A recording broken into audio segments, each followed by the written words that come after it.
puppy people. Jude the puppy nanny here. Woof, woof, woof, woof, woof. And I'm asking, how many are too many woofs? Dogs bark. That's just what they do. Puppies learn to bark.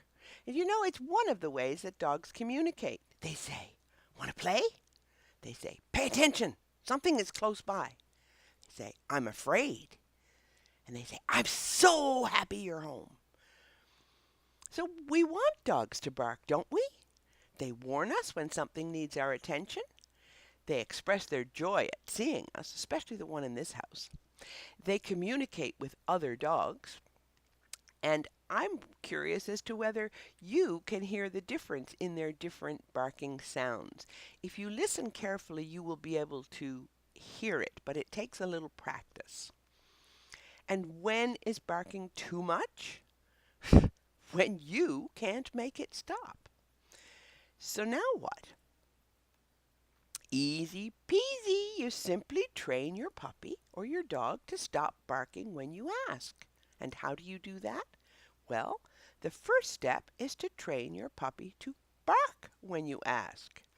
I can hear you. What?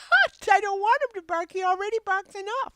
Yes, well, puppy training cues or commands all have two parts. So if you can train your pup to speak or bark when you ask, then you can certainly train her to stop when you ask. That makes sense? Cute beagle, huh? And here's how you do it. You need to know what it is that makes your puppy bark. Very often it's activity at the door. So you and your pup, no more distractions than that. You and your pup go to the front door and you knock loudly on the door. As you say, pup, speak, or woof, or bark, whatever word you've decided to use. And when she barks, you praise her and give her a treat. And you repeat this several times, always praising her and rewarding her when she barks. And if you're having any difficulty at all getting her to bark, then bark yourself. Woof, woof, woof, woof, till you get her into barking mode, and then you can tell her what a good girl she is. And then you say, okay, now you've had enough. So you choose a word, and it could be shh, quiet, or enough, whatever works for you, but this is the hand signal for shush, is shh. And you choose a silencing word, and then when the pup is barking, you hold a really good treat at her nose, right here, and she's barking. So you hold it right here, and you say the silencing word. Pup, shh, pup, quiet. And she'll stop barking to take the treat. You give her lots of praise and the treat. So you've begun. You repeat it. You say, pup, speak. Woof, woof, woof, woof, woof, woof. Say, pup. Pup, quiet. Shh, says you. You reward and praise her when she stops. And you repeat it 2 or 3 times for one session. Because, you know, like all puppy learning and training, it doesn't all happen in one sequence. We train it, we practice it, and then we repeat it and repeat it and repeat it. And eventually, puppy gets it. So, supposing you've taught this and you're at the other end of the house when the pup starts to bark, what are you supposed to do then? Supposing she starts barking at the UPS guy, or she starts barking at dog walking down the street, or a cyclist, or kids next door. Well, the first one, if you're too far away when your pup has started to bark, you can call out once. If you've trained her this, you can call out once and say, pup. When I say pup, you know that I always mean use pup's name, right? You say pup, shh, or quiet. And if she pays no attention, and really what will be the determining factor there will be how much you've practiced, and secondly, how into her barking she is. If you can catch her after 3 or 4 woofs and you are then on your way to her, then you will probably have some success. If you haven't called out to her and she's into the woofing, you're not going to stop her from a distance, not at this point. So, if she is barking and she continues to bark after you call out once, then you'll want to get yourself to where she is and practice the sequence that you've taught. And really, with all the other situations, you want to use every single one of them as a training opportunity.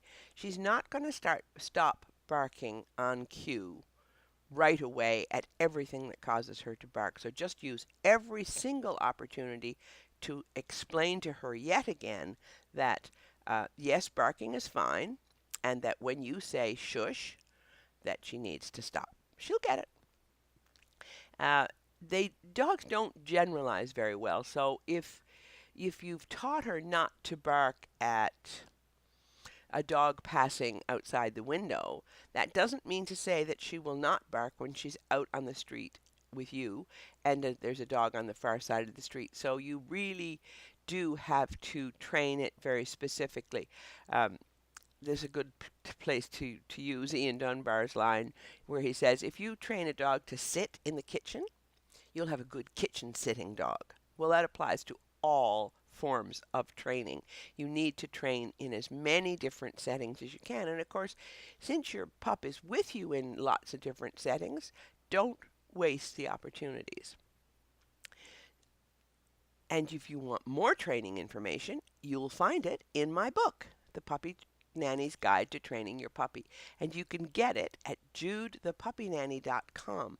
Just click on the book tab, and for $14.99 plus shipping, you'll get solutions to all your puppy training challenges. Now, I should mention that I will give you the solutions in the book. I'll tell you how, I'll tell you what, and I'll tell you how, but I can't do it. So it's really great if you read the book, because I find most books are not helpful if you don't. And then if you endeavor to put into practice the things that I outline, and if you do that and you run onto a challenge or something's not clear, please do feel free to shoot me an email, jude@judethepuppynanny.com. I'm always available, and I really do want you and your puppy to have a wonderful life together. And there you have it. There we have a little girl and her puppy, and me, I'm having fun with a puppy, and a puppy's having fun by herself. With a wonderful busybody squirrel dude chew toy. And so I would say to you, as I always do, be very patient in your puppy training. Certainly encourage every effort. For example, if your puppy has been barking woof, woof, woof, woof, woof, woof, woof, woof, woof, woof, and suddenly, after several training sessions with you, she stops after 3 when you say shush, well, for goodness sake, tell her how wonderful that is and how pleased you are. And certainly always be loving with your puppy. And above all, as I always say, have fun. That's it